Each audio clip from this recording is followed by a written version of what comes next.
अस्सलामुअलैकुम dear students, welcome कहती हूँ मैं आपको 15 most interesting idioms that are related to health में। आज आप सीखने वाले हैं अपनी सेहत से रिलेटेड कुछ ऐसे ईडियम्स, कुछ ऐसे ब्यूटीफुल एक्सप्रेशंस या फिर फ्रेजेस जिनको आप अपनी डेली स्पीकिंग प्रैक्टिस में यूज़ कर सकते हैं और अपनी इंग्लिश को चार चांद लगा सकते हैं।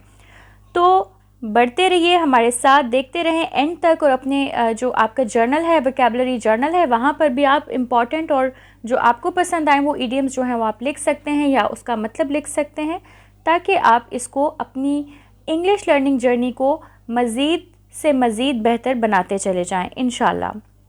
तो चलते हैं आज के फर्स्ट ईडियम की तरफ।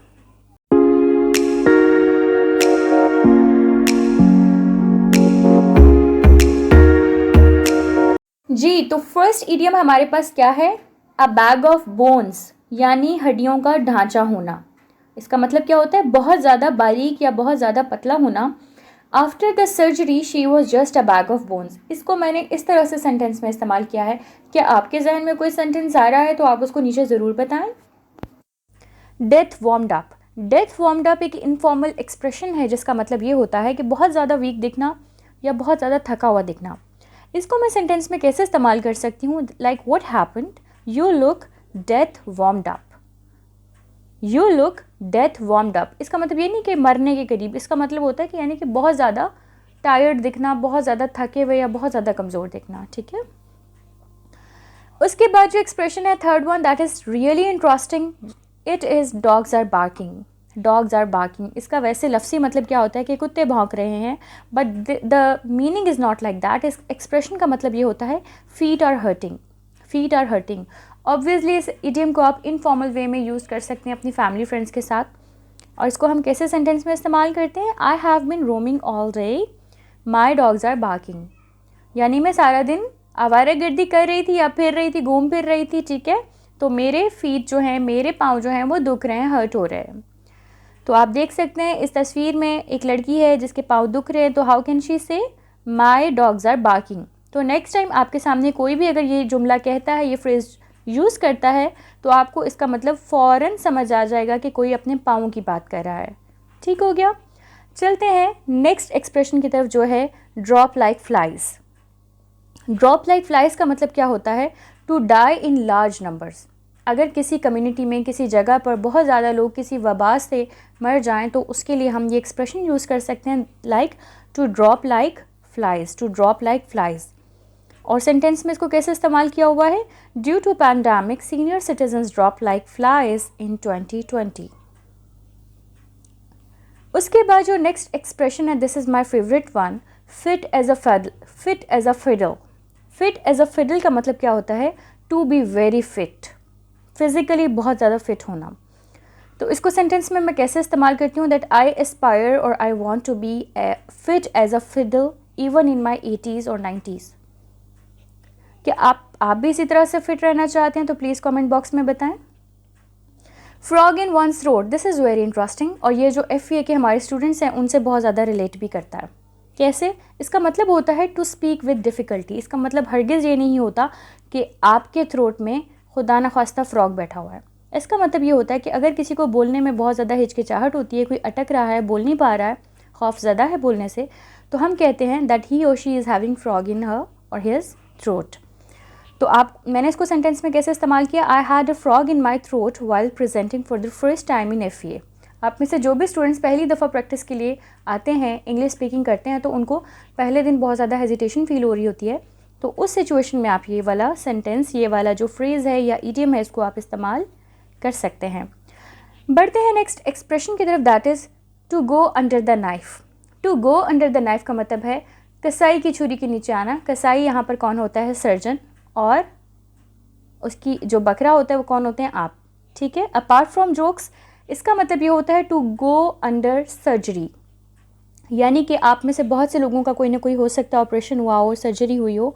तो जब भी सर्जरी होती है तो उसको हम ईडियम के तौर में, ईडियम में हम इसको कैसे इस्तेमाल करते हैं? Like to go under the knife. I have been under the knife so many times before. यानी कि मेरा बहुत दफ़ा ऑपरेशन हो चुका है या सर्जरी हो चुकी है। Okay, so the next one is on the meant.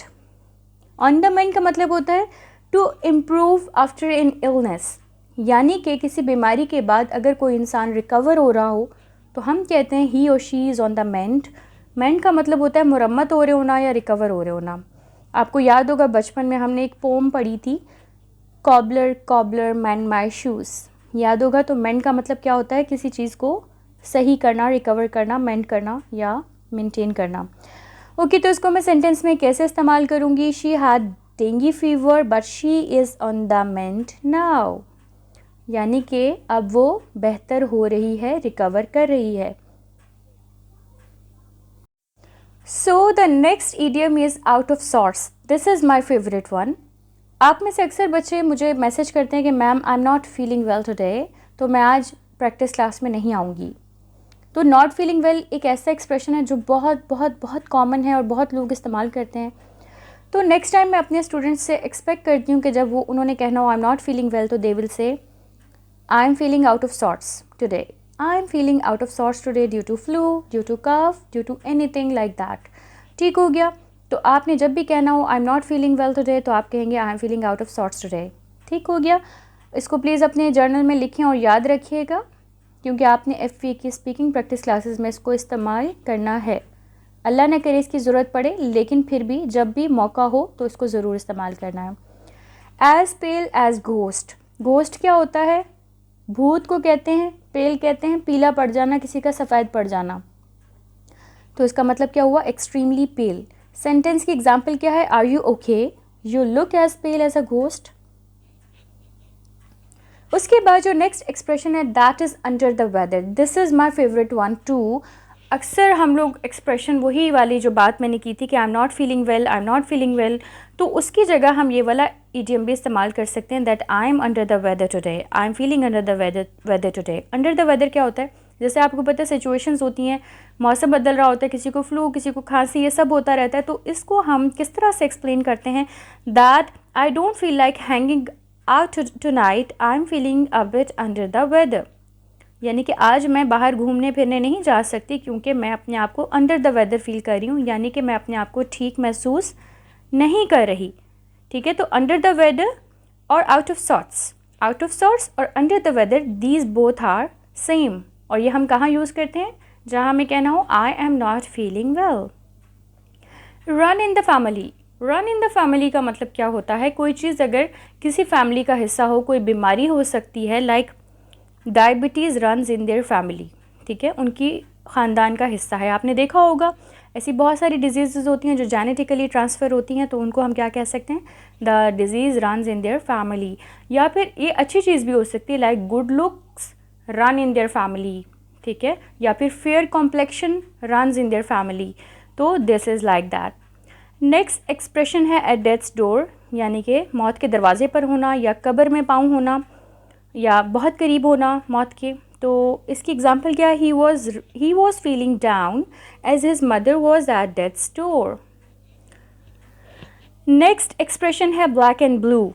Black and blue का मतलब क्या होता है? कवर्ड इन ब्रूसेस, यानी कि जो नील पड़ जाते हैं अगर किसी के जैसे ब्लड का, जैसे स्किन का कलर चेंज हो जाता है। आपने देखें कोई किसी को मारता है, किसी को चोट लग जाती है तो नील पड़ जाते हैं, ब्रूसेस हो जाते हैं, उसको हम क्या कहते हैं? Black and blue. क्या कहते हैं? Black and blue. इसकी सेंटेंस एग्जाम्पल क्या है? The police had beaten the criminal black and blue. Clean bill of health. Clean bill of health का मतलब क्या होता है? अ conformation that someone is totally healthy. ठीक हो गया। और ये हेल्थ से रिलेटेड इसके कॉन्टेक्स्ट में भी यूज़ होता है और बहुत सारी चीज़ों की, जैसे कोई इमारत है, कोई बिल्डिंग है, उसको कोई इंस्पेक्शन ऑफिसर चेक करता है और फिर वो कहता है कि उसने जो है उसको clean bill of health issue कर दिया। ठीक हो गया। तो यहाँ पर पर्टिकुलरली हम हेल्थ के रेफरेंस से बात कर रहे हैं, like the doctor gave him the clean bill of health, यानी जैसे आपने कोई डायग्नोसिस करवाए, कोई टेस्ट करवाए और वो अल्लाह के फजल से सब क्लियर आ गए हैं, तो आप क्या कहोगे? The doctor gave him the clean bill of health. Last one is the very interesting one, fresh as a daisy. हम अक्सर लोगों को देख के कहते हैं आज बहुत फ्रेश लग रहे हो या लग रही हो, तो हम उसको इस जुमले से, इस फ्रेज से रिप्लेस कर सकते हैं, जो क्या है? Fresh as a daisy. Healthy and full of energy, इसका मतलब होता है she looked as fresh as Daisy.